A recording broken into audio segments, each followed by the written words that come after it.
శ్రీవారిని పూజించాలి చిరునవ్వుల హారతితో, దాంపత్యం వికసించాలి తరగని మురిపాలతో.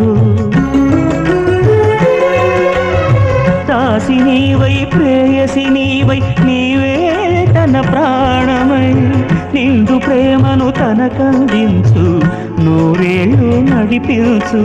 పతి ఆరోగ్యమే సతి సౌభాగ్యమై, ఈ బ్రహ్మముడి విడిపోదు తల్లి ఎన్ని జన్మలైనా.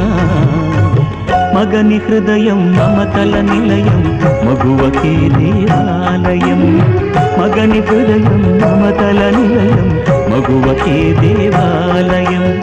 ఎంచుకుంటే తెగిపోతుందా దేవుడు వేసిన బంధం, తెలుసుకోని జీవిత గమ్యం పెంచుకోమానుబంధం.